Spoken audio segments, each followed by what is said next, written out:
Assalamualaikum warahmatullahi wabarakatuh. Waalaikumsalam warahmatullahi wabarakatuh. Yang kami hormati Ibu Siti Nur Nafiah, Sarjana Pendidikan, Magister Manajemen Pendidikan, selaku Kepala Sekolah SD Negeri 2 Krajan. Yang kami hormati Bapak Ibu Guru beserta staf karyawan SD Negeri 2 Krajan. Pertama-tama marilah kita panjatkan puja dan puji syukur kehadirat Allah Subhanahu wa Ta'ala yang telah memberikan nikmat sehat sehingga kita masih bisa dipertemukan dalam kesempatan hari ini. Perkenankan saya selaku pembawa acara akan membacakan susunan acara pada hari ini. Yang pertama yaitu pembukaan, acara yang kedua sambutan Kepala Sekolah SD Negeri 2 Krajan, yang ketiga inti, kemudian acara yang keempat diskusi, acara yang terakhir yaitu penutup. Marilah acara ini kita buka dengan bacaan basmalah bersama-sama. Bismillahirrahmanirrahim. Acara yang selanjutnya yaitu inti yang akan disampaikan oleh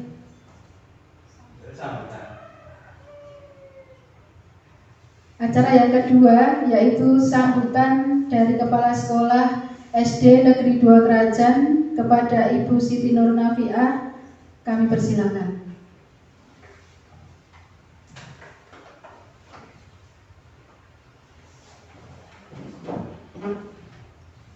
Bismillahirrahmanirrahim. Assalamualaikum warahmatullahi wabarakatuh. Waalaikumsalam warahmatullahi wabarakatuh. Salam sejahtera bagi kita semuanya. Pertama-tama Bapak Ibu semuanya, kita selalu menjadikan puji syukur kehadirat Tuhan Yang Maha Esa, Allah Subhanahu wa Ta'ala yang telah memberikan rahmat hidayah inayah kepada kita semuanya. Alhamdulillah pada pagi hari ini kita semuanya dalam keadaan sehat walafiat. Amin. Yang kami hormati keluarga besar SD Negeri 2 Krajan, hari ini adalah agenda guru penggerak untuk presentasi apa yang menjadi tugasnya, yaitu dengan materi budaya positif. Monggo nanti Bapak Ibu semuanya memperhatikan, mengamati, menganalisa, dan nanti memberikan masukan apa yang diinginkan oleh Ibu Dinar Fitriastuti, Sarjana Pendidikan. Kita sebagai teman sejawat mendukung apa yang menjadikan program guru penggerak oleh pemerintah kita, Bapak Nadiem, karena semuanya ini demi kemajuan pendidik seluruh pelosok tanah air. Tidak panjang lebar, mari kita ikuti apa yang menjadi penyaji materi hari ini. Semuanya demi kemajuan dan demi lancarnya apa yang menjadi tugas Bu Dinar Fitriastuti, Sarjana Pendidikan hari ini. Monggo nanti semuanya memperhatikan dan memberikan masukan yang positif dan memberikan dukungan juga apa yang menjadikan tugas kita. Jadi mohon perhatiannya dari awal sampai akhir apa yang nanti disampaikan oleh Bu Dinar. Kiranya itu saja yang bisa saya sampaikan. Kurang lebihnya mohon maaf. Assalamualaikum warahmatullahi wabarakatuh.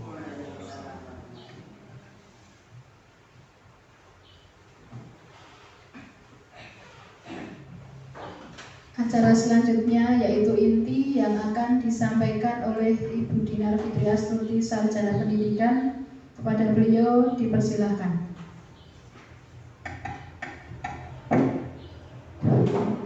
Bismillahirrahmanirrahim. Assalamualaikum warahmatullahi wabarakatuh. Waalaikumsalam warahmatullahi wabarakatuh. Bapak Ibu nggak usah sepanah, santai mawon. Jadi forumnya tidak usah sepaneng. Kita di sini saling belajar. Kan saya di sini bukan yang pinter, gitu, yang tahu segalanya menyampaikan ilmu boten. Jadi di sini kita nanti saling belajar, berbagi ilmu, sharing yang saya ketahui nanti saya sharingkan kepada Bapak Ibu. Nanti yang Bapak Ibu yang lebih banyak pengalamannya, yang senior seperti Bu Nur, Pak Pardi, Bu Mut, Bu Grace nanti bisa berbagi pengalaman di forum ini. Jadi ini bukan semata-mata istilahnya saya menggurui atau saya sebagai pengajar begitu, mboten nggih. Robi Srohri Soderi wa yasirli amri wa hlul uqdatam min lisani yafqahu qawli. Terima kasih untuk waktunya. Yang pertama marilah kita panjatkan puji syukur kehadirat Allah Subhanahu wa taala karena atas limpahan nikmatnya, terutama nikmat sehat-sehat semua nggih Bapak Ibu. Alhamdulillah, sehingga bisa diberikan kesempatan untuk bisa menghadiri forum ini, untuk bisa berbagi ilmu, berbagi pengalaman.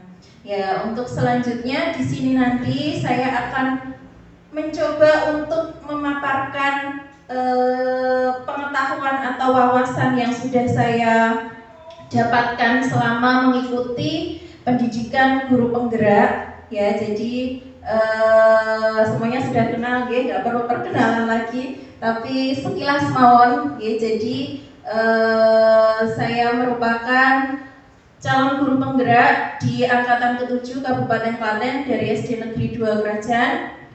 Sudah menempuh pendidikan guru penggerak selama 2 bulan. Jadi dari bulan November sampai Desember. Kemudian ini kegiatannya vakum selama 2 bulan untuk Januari Februari. Nanti lanjut lagi di bulan Maret, April, Mei, Juni. Nah, jadi masih ada sisa 4 bulan. Kalau yang sebelum angkatan saya itu pendidikannya selama 9 bulan. Nah, pas saya ini di korting Bapak Ibu. Jadi alhamdulillah dapat kortingan 3 bulan, cukup 6 bulan saja. Nanti kemungkinan kalau angkatan berikutnya di korting lagi sih.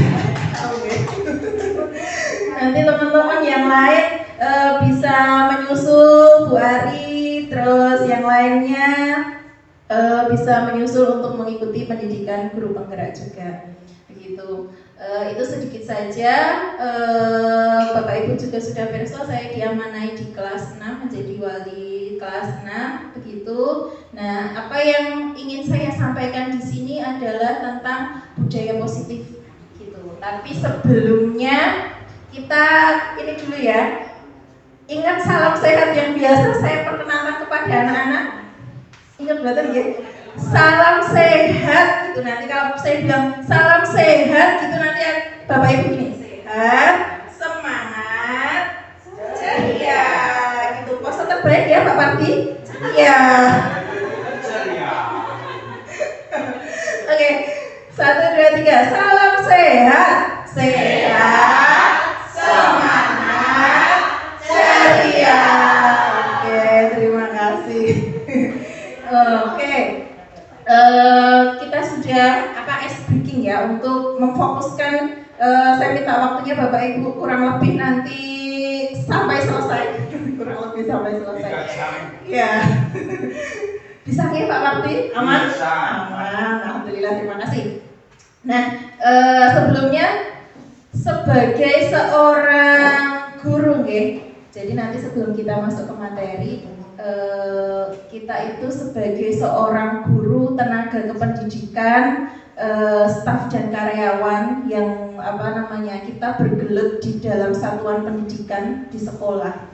Tentunya kita punya impian Bapak Ibu semuanya, punya harapan, impian, punya visi terhadap diri kita sendiri, terhadap murid-murid kita, terhadap sekolah kita gitu. Nah, jadi saya ingin tahu, nanti saya ingin tahu 3 hal ya Bapak Ibu. Saya ingin tahu 3 hal dari panjenengan semua. Yang pertama, nanti saya ingin tahu tentang murid impian dari Bapak Ibu semua itu murid-murid yang seperti apa. Nah, itu yang pertama. Jadi murid yang Bapak Ibu impikan untuk, mungkin nanti Bapak Ibu kan pensiun kita tidak lekang oleh sudah pensiun masa purna begitu ya. Kita pengen memimpikan murid-murid yang seperti apa Itu yang pertama. Kemudian yang kedua, Bapak Ibu guru beserta staf karyawan di sini itu kalau sebagai guru ya pengen jadi guru yang seperti apa? Harapannya, impiannya pengen jadi guru yang seperti apa? Begitu. Kemudian yang ketiga, harapan terhadap sekolah kita ini. Ya, jadi terhadap satuan pendidikan yang setiap hari kita hidupi di sini, yang kita datangi setiap hari di sini itu, kita pengen sekolah yang seperti apa. Nah ini saya punya kertas dan spidol, ya saya akan bagikan kepada Bapak Ibu guru semua. Nanti Bapak Ibu guru semua menuliskan tentang apa yang ingin diketahui dari ketiga hal itu ya. Beri ini tak tahu.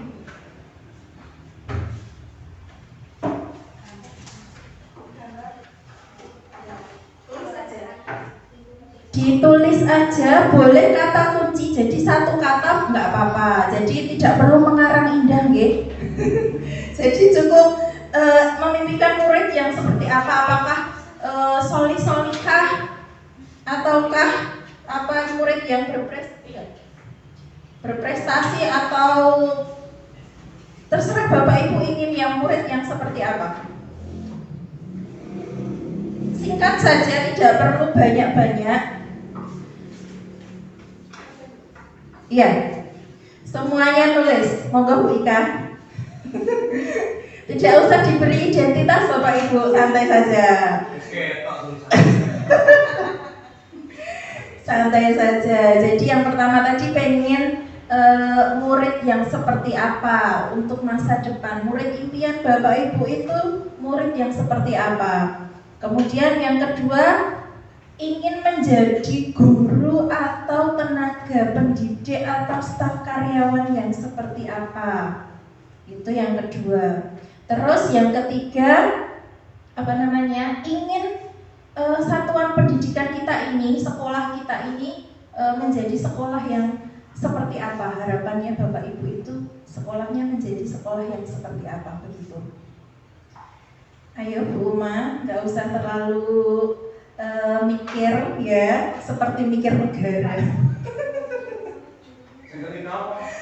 Ingin sekolah yang seperti apa? Sekolah kita, harapannya Pak Parti itu sekolah kita menjadi sekolah yang seperti apa Pak? Silahkan, cukup kata kunci boten nopo-nopo. Tidak usah mengarang begitu, sudah? Oke.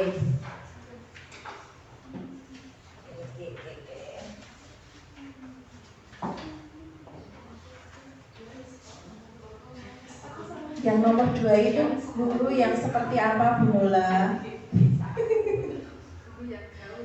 Guru yang gaul.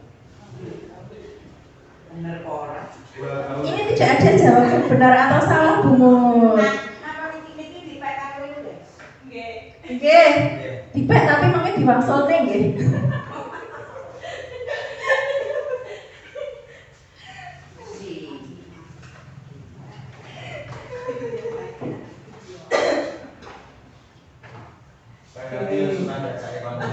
Ya, nggak usah terlalu banyak. Ya, siap. Sudah? Ada yang belum? Sudah semua? Oke, sudah semua. Minta tolong dong Bu Rini untuk membacakan poin 1. Ini di selendang di sini atau gimana? Enaknya gimana? Ya.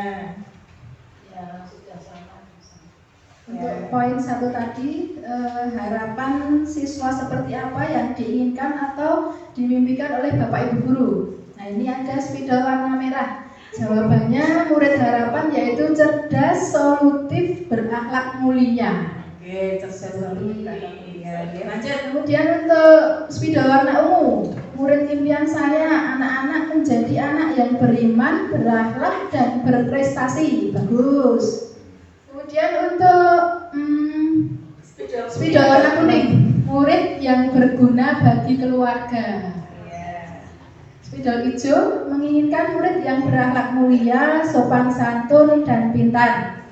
Spidol warna biru, anak yang cerdas dan berakhlak mulia. Spidol hitam, murid yang beretika, murid yang cerdas, cekatan, dan berakhlak mulia. Warna orange, murid yang cerdas. Yang terakhir warna apa ini? Coklat, murid impian yang cerdas dan sukses. Oke, itu semua adalah harapan impian dari Bapak Ibu semua terhadap murid-murid yang ada di sekolah kita. Nah, lanjut nggih. Yang kedua, harapan terhadap guru. Ingin menjadi guru atau tenaga pendidik yang seperti apa, atau staf karyawan yang seperti apa. Nah, coba saya bacakan ya. Ada yang harapannya menjadi tenaga pendidik yang teladan dan dikenang, ya, menjadi guru yang dikenang dan bisa memberikan contoh, ya, memberikan teladan. Kedua, guru yang baik hati, ya, kayak apa ini? Tidak sombong. Baik hati dan tidak sombong. Suka jasane, lomo. Yang kedua, guru yang mengalir apa adanya. Seperti air berarti ya, mengalir ini ya. Air, biar mengalir Apa adanya. Apa adanya gitu ya. Tidak usah ditambah-tambahi gitu, ada apanya ya, bukan ada apanya tapi apa adanya. Kemudian guru yang disukai murid-murid. Kemudian ada yang ingin menjadi guru yang dikangeni oleh anak-anak. Wah, nanti kalau kangen banget terus ke rumah semua nih. Ya, kalau dekat nggak masalah, kalau jauh nanti transporti. Terus guru yang hebat, guru yang diidolakan. Kemudian ini yang terakhir, guru yang berkepribadian. Pribadinya seperti apa ini? Punya mobil pribadi, rumah pribadi, gitu. Ya, itu ya harapan dari Bapak Ibu terhadap diri panjenengan sendiri, gitu. Kemudian yang terakhir, sekolahnya ingin menjadi sekolah yang seperti apa? Ini ada yang bilang sekolahnya ingin menjadi sekolah yang bermanfaat, ingin menjadi sekolah yang melayani. Nah, melayani dalam hal apa ini? Melayani dalam, ya, tentunya dengan melayani masyarakat lewat ini tadi ya, mencerdaskan kehidupan bangsa itu ya, dengan satuan pendidikan kita. Kemudian sekolah yang ramah, oke, bagus, yang ramah anak tentunya. Berarti nggak boleh galak-galak ya. Kalau terpaksa ya nggak apa-apa ya, Bu. Oh ya, kalau terpaksa nggak apa-apa, tergantung kebutuhan gitu. Kemudian ada yang ingin menjadi sekolah yang banyak siswa. Nah, ini sudah tahu jawabannya. Tentunya ya, jadi sekolah buronan gitu ya, buronan banyak siswa gitu. Jadi kita nggak perlu jemput bola, mereka sudah datang ke sini gitu ya. Kemudian sekolah yang memberikan output yang sesuai dengan yang diinginkan masyarakat. Waduh. Ya, memberikan output itu berarti keluaran ya. Keluaran lulusan ya. Jadi standar kompetensi lulusan yang nanti akan diharapkan oleh masyarakat kita, karena anak-anak kita itu merupakan bagian dari masyarakat begitu. Mereka hidup di masyarakat. Nah, masyarakat inginnya standar kompetensi lulusannya yang diharapkan masyarakat itu seperti apa begitu. Kemudian menjadi sekolah yang tangguh. Oh, tangguh ini berarti si jenis teguh ya. Ya, sekolah favorit. Ya, sekolah favorit itu tadi ada hubungannya dengan yang memiliki banyak siswa ya. Sekolah yang dibanggakan oleh anak dan orang tua. Oke. Itu semua adalah harapan dari Bapak Ibu semua terhadap murid, terhadap diri panjenengan semua dan sekolah kita. Itu adalah visi yang ingin kita capai. Kita punya impian untuk meraih, ya meraih itu tadi yang sudah panjenengan semua. Tidak ada mimpi yang salah atau benar gitu ya. Lagu itu mimpi adalah kunci untuk kita menaklukkan dunia. Nah, kita tidak boleh berhenti bermimpi, ya Pak Dwi ya. Semangat, ya. Semuanya harus semangat untuk meraih mimpi-mimpi kita, meraih visi-visi kita. Nah, kira-kira ini setelah Bapak Ibu menyampaikan visi mimpinya, nah kira-kira yang sudah dipunyai oleh kita itu apa ya? Oleh diri kita, oleh satuan pendidikan kita, kekuatan yang sudah kita punya kira-kira apa ya? Ada yang mau menyampaikan mungkin? Sekolah kita sudah punya apa untuk meraih mimpi-mimpi ini? Contoh saja. Sudah punya tenaga pendidiknya. Iya. Kompeten. Sudah punya tenaga pendidik yang kompeten, sudah punya sumber daya manusia ya Pak ya. Oke. Ya, sarana prasarana gitu, sumber daya manusia.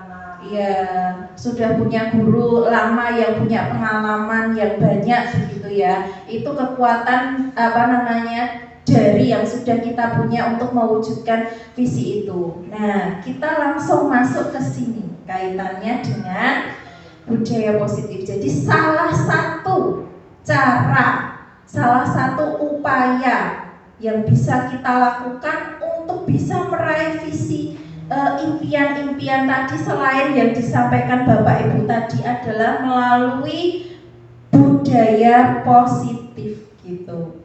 Ya, jadi melalui budaya positif kita tidak perlu panjang lebar budaya itu apa, positif itu apa. Yang penting intinya budaya positif kita sudah punya ya. Kita sudah punya pembiasaan positif yang diterapkan di sekolah kita, berangkat jam segini, pulang jam segini, setiap pagi kita melaksanakan piket, ya senyum, sopan, salam, sapa. Nah, itu salah satu budaya positif. Kemudian kita melaksanakan ibadah berjamaah untuk murid maupun guru, itu termasuk budaya yang positif untuk bisa meraih apa yang kita impikan tadi. Next week. Nah, kita masuk ke hal yang miskonsepsi. Jadi miskonsepsi itu bukan salah, tapi miskonsepsi itu adalah sesuatu yang istilahnya kurang tepat begitu ya. Jadi kita ada beberapa hal yang menurut kita itu tepat, ternyata itu kurang tepat. Nah, apa saja itu? Nah, yang pertama adalah ilusi seorang guru mengontrol murid. Jadi guru itu pokoknya yang bisa mengontrol murid. Nah, padahal kenyataannya tidak bisa seperti itu. Nah, itu merupakan satu miskonsepsi. Anak itu bertumbuh sesuai kodratnya sendiri-sendiri, begitu ya. Mereka punya dunia mereka sendiri. Kita tidak bisa mengontrol mereka seperti apa yang kita inginkan, begitu. Jadi kalau kata Ali bin Abi Thalib itu kan anak kita tidak hidup di zaman kita hidup. Jadi kita sesuaikan pembelajaran mereka sesuai dengan kodrat mereka, kodrat alam dan zamannya yang sekarang ini, begitu. Kemudian ilusi merasa bersalah dapat menguatkan karakter. Jadi kalau ketika ada anak yang mempunyai kasus begitu bermasalah, kita apa kamu tuh nggak kasihan sama bu guru tolele, kamu tuh kok nggak kasihan sama orang tuamu di rumah. Nah itu belum tentu itu bisa menguatkan karakter mereka, begitu. Jadi itu merupakan miskonsepsi atau sesuatu yang kurang tepat. Kemudian ilusi penguatan positif, efektif dan bermanfaat. Jadi segala sesuatu yang positif, yang baik itu menurut kita belum tentu itu bermanfaat dan baik untuk mereka. Nanti kalau kalian nilainya 100, Bu Dinar kasih uang 10.000. Nah, jadi nanti mereka itu gapaiannya, keinginannya nggak cuman cuman untuk mendapatkan itu saja, penghargaan itu saja, begitu. Jadi ini adalah sesuatu yang kurang tepat. Kemudian yang terakhir, ilusi orang dewasa berhak memaksa. Nah ini sepanjang yang kita tahu mungkin ya di masyarakat kita juga berlaku bahwa kalau sudah dewasa orang tua berhak memaksa anak-anaknya begitu karena usianya lebih banyak begitu, lebih dewasa, lebih tua gitu. Nah ternyata itu adalah miskonsepsi. Kemudian lanjut Bu Ika. Nah untuk membudayakan positif tadi. Nah, untuk membudayakan budaya positif tadi, membiasakan. Jadi harapannya budaya positif itu adalah sesuatu yang bisa kita laksanakan, kita biasakan tanpa harus kita memaksa, tanpa harus kita ngopiak-opiak. Jadi anak itu sudah belajar secara kesadaran mereka sendiri. Jadi mereka sudah mulai meyakini nilai-nilai baik apa yang akan mereka dapatkan ketika mereka melaksanakan budaya positif itu. Gak perlu kita, sini jamnya ini jamnya masuk, ayo masuk semua. Nah, ketika mereka sudah meyakini, itu disiplin masuk kelas itu sebuah budaya positif. Ketika sudah teng mereka akan masuk kelas sendiri-sendiri, tidak usah diopiak-opiak. Mereka sholat juga seperti itu dan lain sebagainya. Nah, untuk meraih budaya positif itu salah satunya dengan disiplin positif ya. Sebenarnya disiplin itu ya Bapak Ibu semuanya sudah berso. Jadi dari asal katanya sebenarnya disiplin itu berasal dari kata disiplina. Jadi asal katanya dari bahasa Latin itu disiplina artinya belajar. Tapi menurut budaya kita, budaya masyarakat kita, disiplin itu identik dengan kepatuhan, okay? Kepatuhan, ketidaknyamanan. Nah, seperti itu. Itu yang membudaya dalam budaya kita. Tapi sebenarnya disiplin itu adalah proses belajar. Artinya disiplina itu sebenarnya adalah proses belajar. Jadi budaya positif itu diawali dengan adanya disiplin positif. Bagaimana disiplin itu sepanjang yang kita tahu ya, disiplin itu penuh dengan paksaan. Anak merasa tidak nyaman. Ya, nanti kalau kamu nggak seperti ini, nanti kamu dapat ini. Nanti kalau kamu nggak melaksanakan ini, nanti kamu tidak bisa dapat nilai yang bagus dan sebagainya. Tapi kalau disiplin positif di sini, sifatnya motivasinya lebih kepada motivasi intrinsik. Jadi berdasarkan keyakinan mereka sendiri, ternyata kalau aku itu telat berangkat sekolah, telat masuk kelas, nah itu saya akan mendapatkan imbasnya. Saya nanti ketinggalan pelajaran. Nah, jadi harapannya melalui pembiasaan kegiatan disiplin positif yang anak sudah mulai bisa memahami nilai-nilai kebaikannya, nah itu akan bisa menciptakan sebuah budaya positif.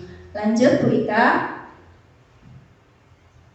Nah, jadi untuk pelaksanaan disiplin positif itu Bapak Ibu ada beberapa motivasi. Jadi seseorang itu melakukan sesuatu, ya, melakukan tindakan itu pasti ada tujuannya. Tidak mungkin kita naik motor tidak punya tujuannya. Kita pergi kemana pasti ada tujuannya. Nggak cuma Bu Ika healing, cuci mata begitu ya. Cuci mata itu termasuk tujuan. Healing cuma melihat hijaunya sawah, nah itu juga termasuk tujuan. Ya, jadi manusia itu punya 3 motivasi. Yang pertama, untuk menghindari ketidaknyamanan atau hukuman. Jadi ada yang seperti itu.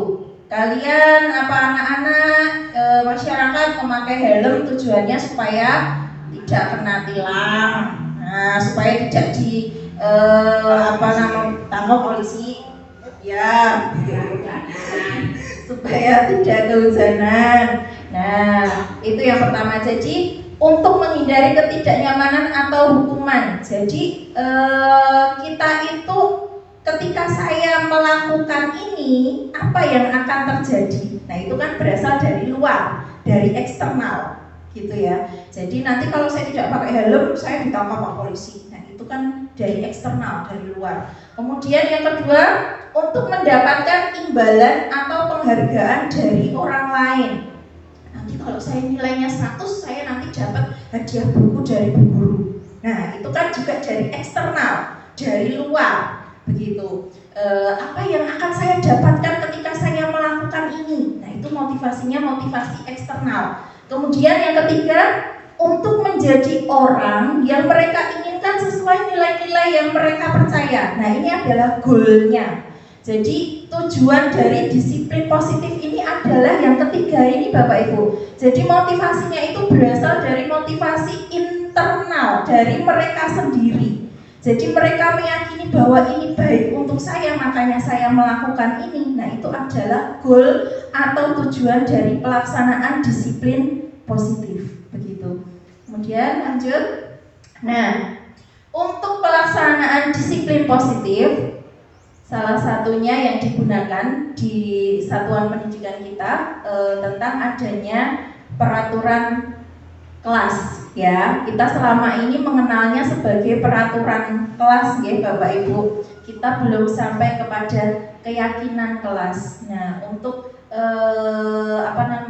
di kurikulum yang baru, kurikulum Merdeka ini, untuk peraturan kelas itu mulai bergeser, dipakainya adalah keyakinan kelas, ya. Jadi bukan peraturan. Kalau selama ini peraturan itu identik dengan sanksi dan hukuman, ya.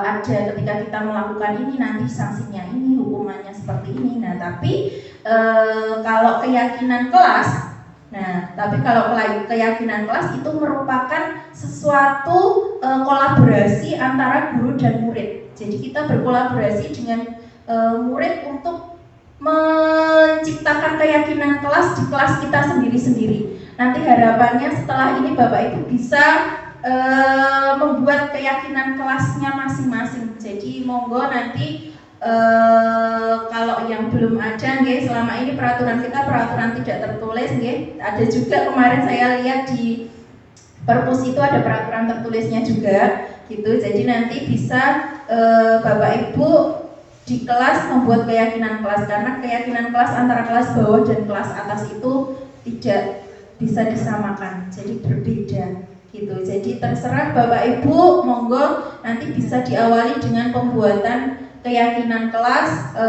misalnya bersikap positif. Kalau di kelas 6 itu sudah ada keyakinan kelas, ya, saya mengupayakan untuk pembuatan keyakinan kelas, saya sampaikan, murid-murid juga menyampaikan. Nah, itu keyakinan kelas yang sudah saya bikin di kelas 6 itu ada 5 atau 6 poin gitu, saya lupa.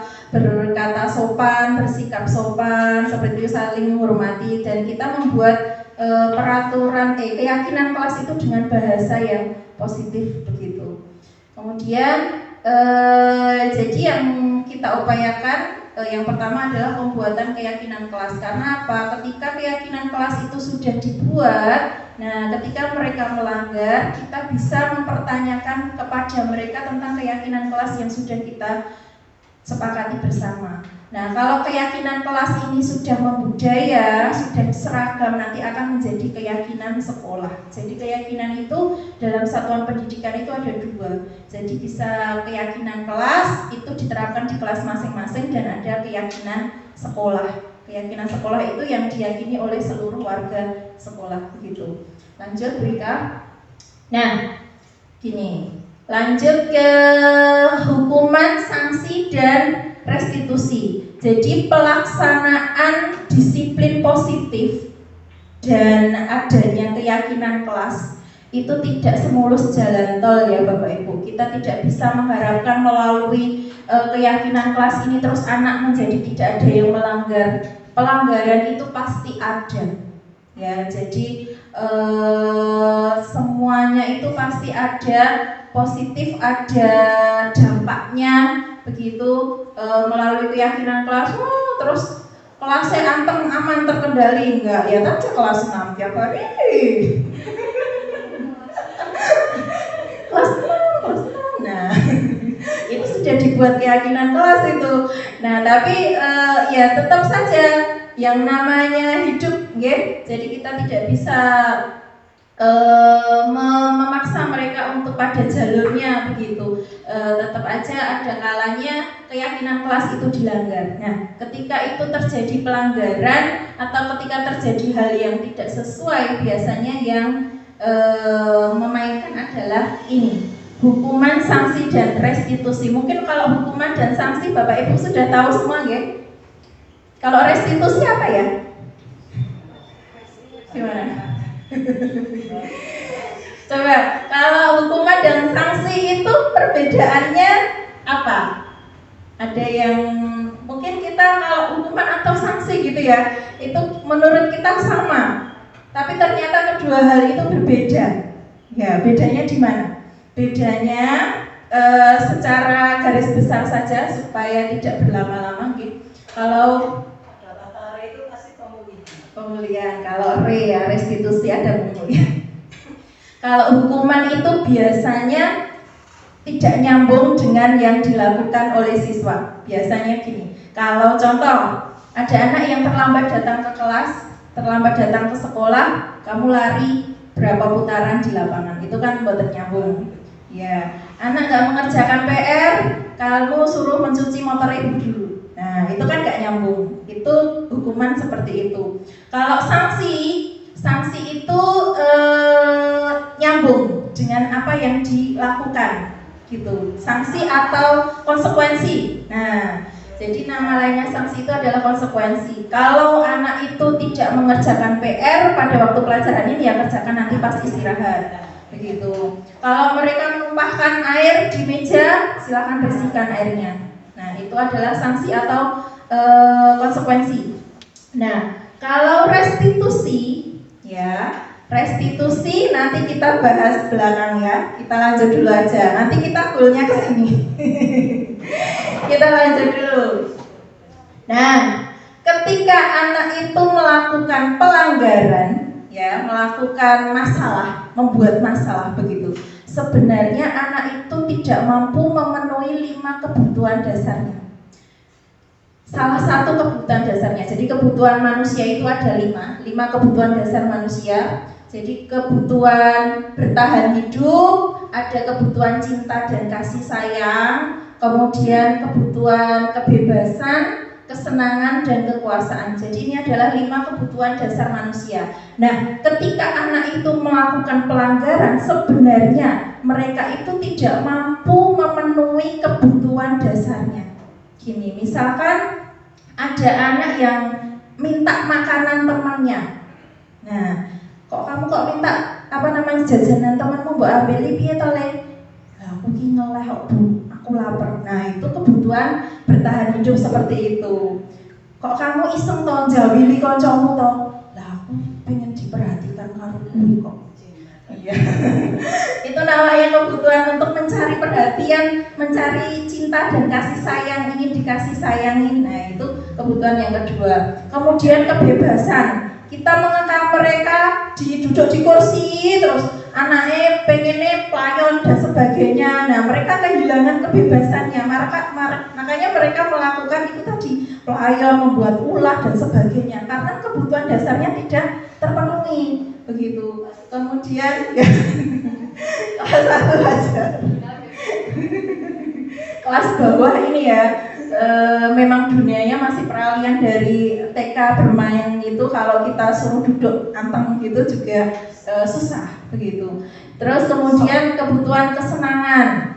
Mereka senangnya bebas, mereka senangnya gambar dan sebagainya. Ketika itu tidak terpenuhi, ya mereka akan melakukan pelanggaran itu tadi.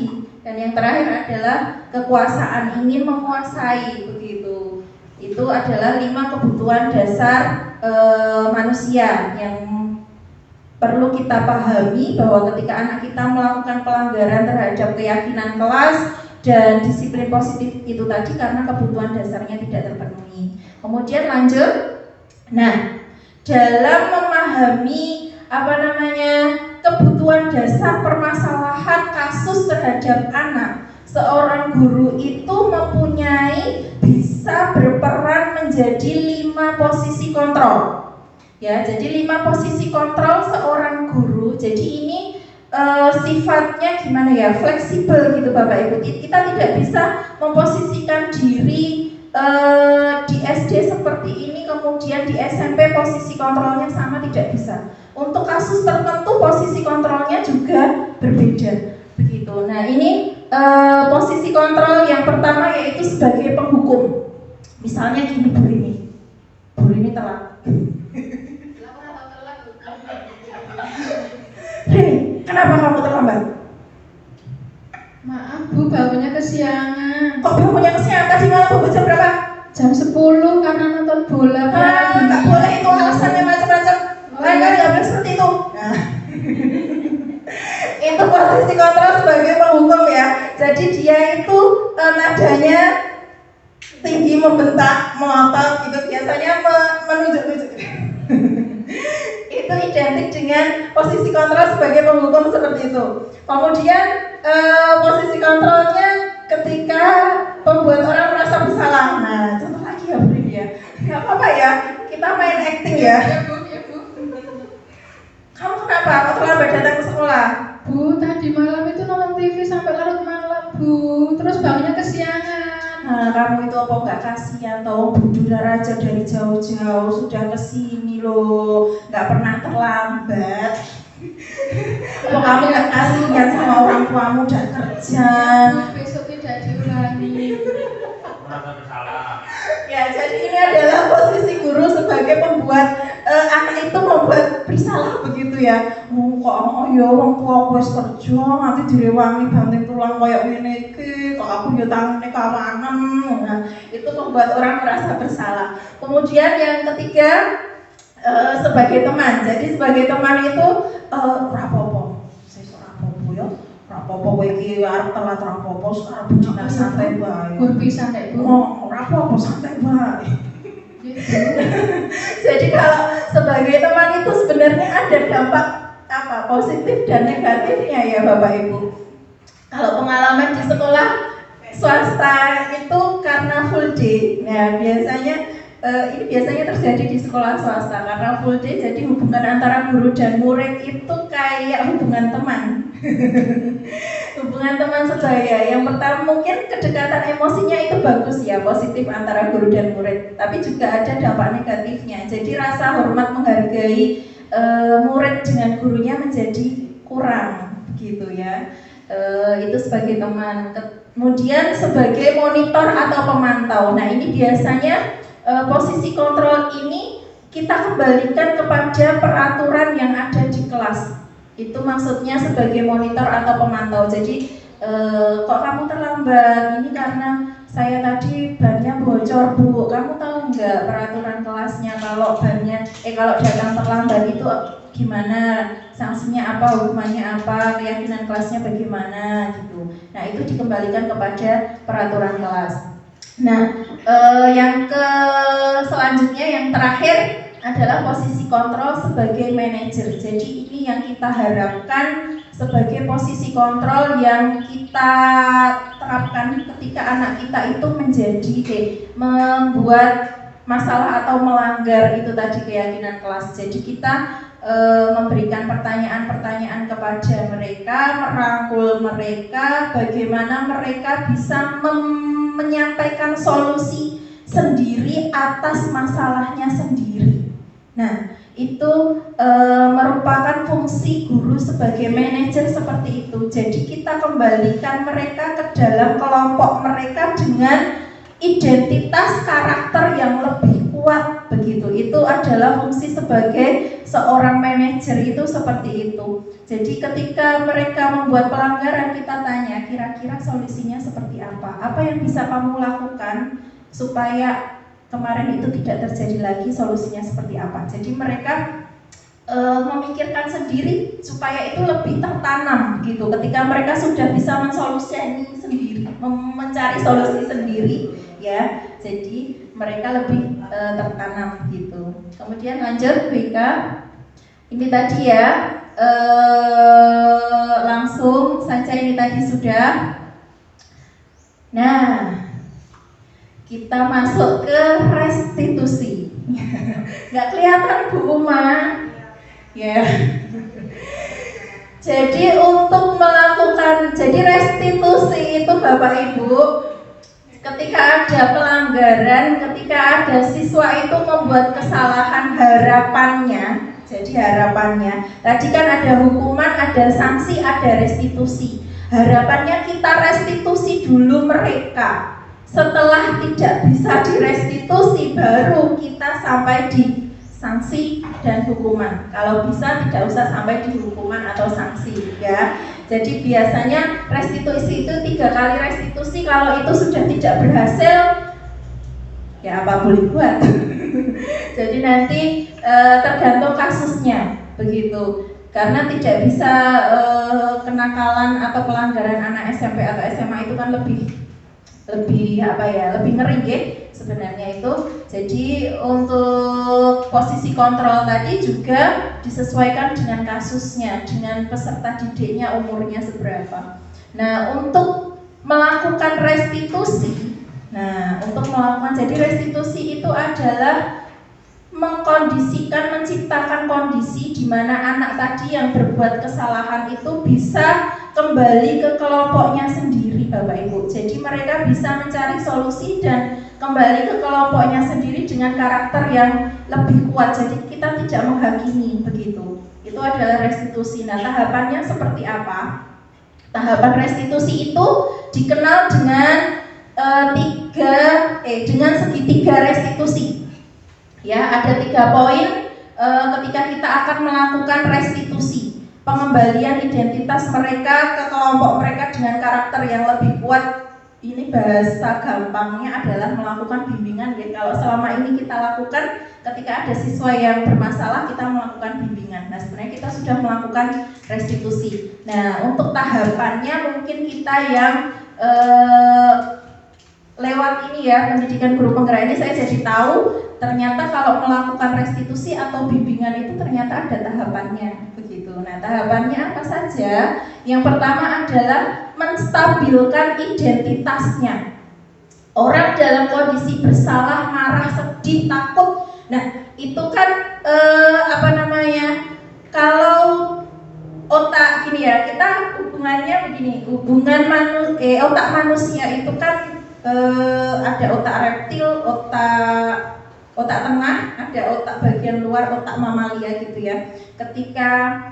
Jadi kalau otak reptil itu kan otak yang ketika kita untuk pertahanan diri, ketika ada api atau ada bahaya kita langsung menjauh. Nah, itu adalah yang berperan adalah otak reptil untuk pertahanan diri. Nah, otak tengah kita itu otak korteks namanya itu.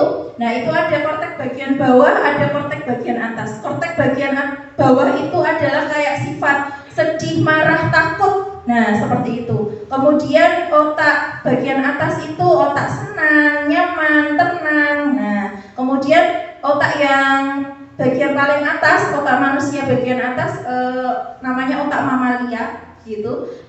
Jadi itu adalah kita bisa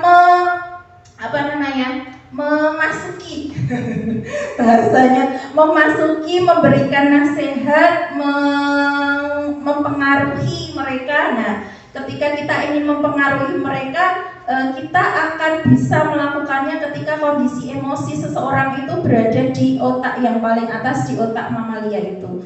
Nah, ketika orang itu berbuat kesalahan, berbuat salah, takut, sedih, marah, nah, mereka itu di kondisi otak korteks yang paling bawah itu tadi. Nah, kita mau memasuki mereka ketika kondisinya di kondisi itu, di otak itu, kita nggak bisa, mental. Orang nangis, orang takut, orang marah, kita kandani, nggak bisa. Nah, oleh karena itu kita harus menstabilkan dulu emosinya. Kita bawa mereka ke otak paling atasnya itu. Ya, ditenangkan dulu, begitu. Nah, itu maksudnya menstabilkan identitasnya. Jadi kita tanya, kita beritahu, tidak ada manusia yang sempurna. Nah, kalau kamu pernah terlambat, Budina juga pernah terlambat, gitu. Sering banget. Tidak ada manusia yang sempurna, semuanya pernah berbuat kesalahan, gitu ya. Kita stabilkan dulu emosinya.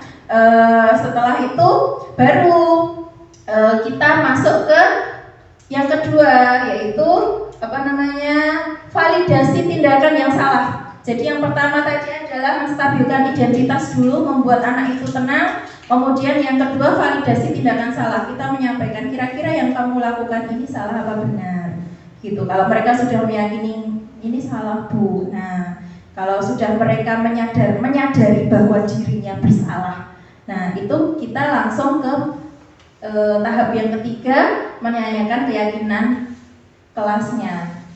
Kok kamu tahu kalau ini salah?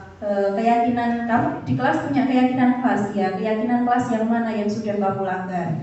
Nah, keyakinan kelas yang poin ini Bu berkata sopan, saya tadi sudah nggak sopan. Nah, seperti itu. Jadi tahapannya kita stabilkan dulu emosinya, kemudian kita validasi tindakannya, bahwa yang dilakukan itu salah begitu ya, tidak sesuai dengan keyakinan kelas. Nah, akhirnya kita sampai pada solusi. Mereka akan bisa mensolusikan apa yang sudah terjadi dengan masalahnya mereka sendiri. Kira-kira nanti solusinya seperti apa supaya kamu tidak terlambat bangun? Bu, nanti tak suruh bangunin orang tua, nanti jam alarmnya tak pasang. Nah, diulangi sekali lagi. Nah, jadi mereka akan dengan lantang untuk menyampaikan solusinya itu. Begitu. Jadi sebenarnya untuk kita kembali ke stabilkan identitas tadi nggih. Sebenarnya kita sudah punya nggih penyiapan stabilitas identitas ketika kita memulai pelajaran. Jadi setiap pagi itu sebelum pelajaran kan anak itu kalau dari rumah berangkat sekolah itu emosinya berbeda-beda. Ada yang dari rumah belum sarapan, ada yang dari rumah orang tuanya bertengkar, ada yang jaraknya terlalu jauh sehingga mereka lelah. Nah, ada yang di rumah pasrayan sama kakak atau adiknya. Jadi mereka itu ketika datang pagi ke sekolah itu emosinya berbeda-beda. Nah, untuk kita stabilkan emosinya kita ada berdoa bersama gitu, kemudian menyanyikan lagu nasional itu juga bisa, kemudian ada ice breaking itu juga bisa. Itu beberapa cara yang dilakukan untuk menstabilkan identitas atau emosi itu tadi. Nah, jadi melalui segitiga restitusi ini diharapkan upaya kita untuk mewujudkan disiplin positif melalui kegiatan restitusi itu bisa terwujud. Nah, akhirnya itu akan menjadi budaya positif di satuan pendidikan kita. Next, masih adakah? Ya, ini yang seperti yang saya sampaikan tadi bahwa menurut Ali bin Abi Thalib ya, jadi didiklah anakmu sesuai dengan zamannya, karena mereka hidup bukan di zamanmu. Kita tidak bisa mendidik mereka seperti zaman kita kecil dulu ya, karena itu sangat berbeda sekali begitu. Jadi kita bisa memposisikan diri, memposisikan anak sesuai dengan kodratnya mereka hidup di zaman sekarang begitu. Jadi kita menjadi guru yang fleksibel gitu, bisa seiring dengan perkembangan zaman kita bisa saset des gitu ya. Menyesuaikan diri ya. Tap selesai, alhamdulillah. Oke, lanjut, masih ada kan? Oke, terima kasih. Sudah selesai itu tadi Bapak Ibu. Jadi pemaparan dari saya tentang budaya positif, harapannya pelaksanaan restitusi melalui keyakinan kelas bisa menciptakan disiplin positif itu tadi akan bisa menciptakan budaya positif di sekolah kita, di satuan pendidikan kita. Jadi kita harapannya itu bisa berjalan dari sesuatu yang kecil dulu, dari diri kita sendiri, dari kelas kita sendiri dulu, gitu ya. Dari kelas-kelas masing-masing kita kelola supaya nanti bisa baik untuk ekosistem sekolah kita, begitu. Itu juga PR bagi saya sendiri untuk bisa melaksanakan ini di kelas saya sendiri. Demikian yang bisa saya sampaikan. Terima kasih Bapak Ibu untuk waktu dan kehadirannya. Jika ada salah ini seperti yang saya bilang tadi guys, saya bukan guru, saya bukan menggurui, saya tidak menggurui, kita hanya berbagi ilmu, sharing ilmu yang saya tidak tahu, kemudian saya belajar. Jadi ini adalah modul 1.4. Jadi modul 1 di pendidikan guru penggerak itu ada 4 Bapak Ibu. Ini adalah modul terakhir, 1.4 itu modul terakhir. Nanti bulan Maret akan dimulai lagi modul yang kedua. Nah ini sekedar apa ya Bu, cerita saja. Jadi selama menjalani pendidikan guru penggerak ini memang bahasanya ilmunya memang menurut saya agak susah. Jadi untuk belajar itu nggak bisa seklepet gitu, nggak bisa. Karena materinya banyak, bahasanya susah sekali, dan banyak hal-hal baru yang saya dapatkan dari program ini. Semoga nanti bisa saya sendiri bisa termotivasi untuk menjadi lebih baik lagi, dan itu bisa saya tularkan kepada teman-teman semua begitu. Ya, terima kasih. Assalamualaikum warahmatullahi wabarakatuh. Demikian tadi acara inti yang telah disampaikan oleh Ibu Dinar Fitriastuti, Sarjana Pendidikan, yaitu pemaparan tentang budaya positif. Kita tadi sudah mendengarkan pemaparan tersebut. Ada poin penting Bapak Ibu guru yang perlu diingat ya, atau dilaksanakan, yaitu pelaksanaan restitusi melalui keyakinan kelas diharapkan akan bisa menimbulkan disiplin positif untuk anak-anak didik kita, khususnya untuk kelas masing-masing. Untuk acara selanjutnya yaitu diskusi, mungkin dari Bapak Ibu guru ada yang ingin disampaikan atau didiskusikan tentang budaya positif tadi. Mungkin ada beberapa yang mengganjal di hati atau pengen disampaikan, gitu ya Bapak Ibu. Kami persilahkan. Ya, mungkin ada yang di-sharingkan begitu, ada masukan, saran, kritik, berbagi pengalaman mungkin. Memperkuat atau gimana, mungkin ada Bapak Ibu.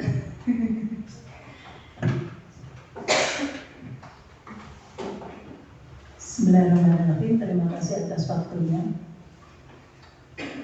Untuk pemaparan budaya positif dari awal sampai akhir sudah sesuai apa yang disampaikan atau sesuai dengan materi juga. Tapi kita harus menengok, istilahnya menengok ke belakang, karena kita di sini sebagai guru, terutama di sekolah dasar, memang bahasanya terlalu tinggi. Tolong dari hukum sanksi dan restitusi tadi, andaikan Bapak Ibu sudah menyampaikan atau di kelasnya masing-masing menemui hal-hal seperti itu, ada anak-anak yang kena hukuman sanksi dan akhirnya nanti melalui restitusi, monggo panjenengan tetap menggunakan bahasa sesuai dengan tingkat anak-anak, usia anak-anak. Pasti bahasa itu fleksibel. Nah, karena bahasa sekarang itu memang tinggi Bapak Ibu semuanya, apalagi sebagai guru penggerak yang sudah dipelajari Bu Dinar selama 2 bulan ini, memang bahasanya begitu hebat. Saya pun saat mengikuti mengerjakan di itu juga bahasanya memang sudah tinggi-tinggi, bahasanya baru semuanya. Jadi tolong Bapak Ibu semuanya, saya hanya memberi masukan selaku kepala sekolah apa yang disampaikan Bu Dinar, monggo untuk keyakinan kelas nanti akan menjadikan keyakinan sekolah. Ini memasuki semester 2, ini kan adalah ilmu baru, karena slogannya guru penggerak pertama adalah tergerak dulu ya Bu, tergerak. Nah, setelah tergerak monggo panjenengan harus bergerak. Oh, Bu Dinar tadi menyampaikan keyakinan kelas, besok saya mulai karena di kelas 6 sudah. Setelah bergerak panjenengan, Bu Dinar hari ini sudah bisa menggerakkan teman-teman kita.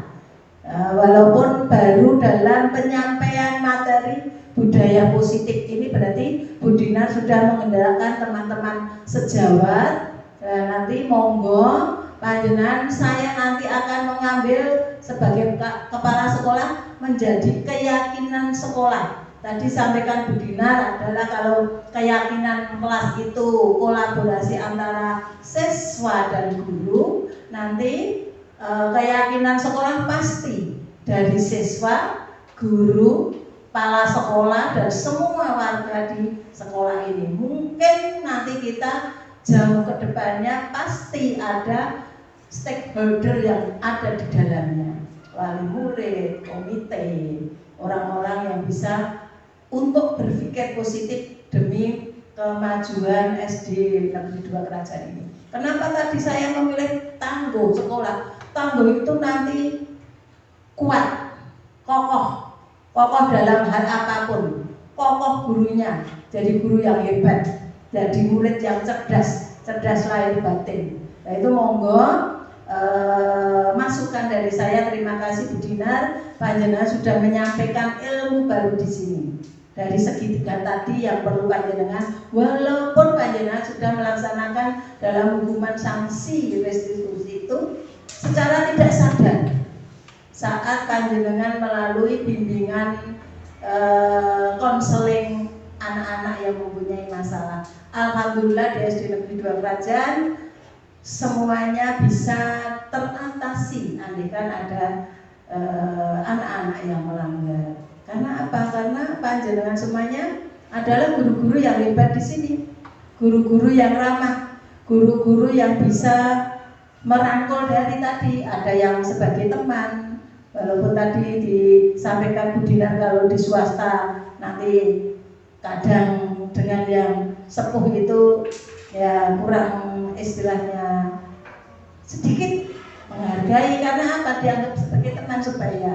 Itu monggo masukan saya tadi dilanjutkan untuk semester 2 ini untuk keyakinan kelas dari kelas 1 sampai kelas 6 yang berbeda pasti, terus nanti akan diambil alih dengan sampai keyakinan sekolah. Setelah itu nanti kita sampaikan ilmu ini, kita sampaikan pada mungkin rapat komite lah ya, mungkin wali murid juga. Nah ini tugas kita bersama. Tidak mungkin Bu Dinar berdiri di sini itu sendiri, enggak. Pasti hasil kerjasama dari panjenengan. Tolong nanti Bapak Ibu guru semuanya contohlah Bu Dinar sebagai guru penggerak ini, sebagai greget panjenengan tergerak untuk menjadi mendaftarkan guru penggerak. Ya walaupun dari satu tahap belum clear, mungkin belum lulus, coba lagi, monggo panjenengan nanti sebagai SDM istilahnya yang betul-betul diidamkan oleh Indonesia sebagai pendidik yang hebat di sini bisa dijelaskan luas sekali. Itu Bu Dinar masukan saya dari apa yang panjenengan sampaikan tadi.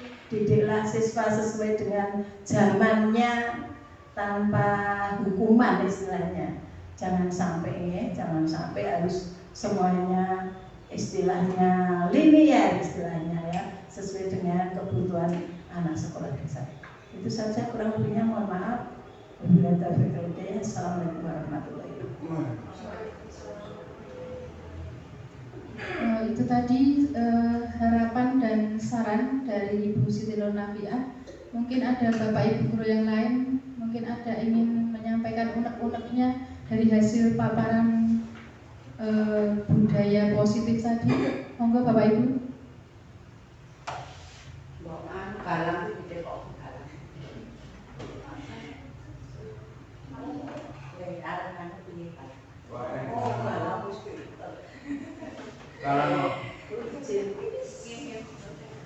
Tidak ada nih Bapak Ibu. Kalau tidak ada, kita melanjutkan acara selanjutnya. Sampailah kita pada penghujung acara, yaitu penutup. Marilah acara pada pagi siang hari ini kita tutup dengan bacaan hamdalah bersama-sama. Alhamdulillah.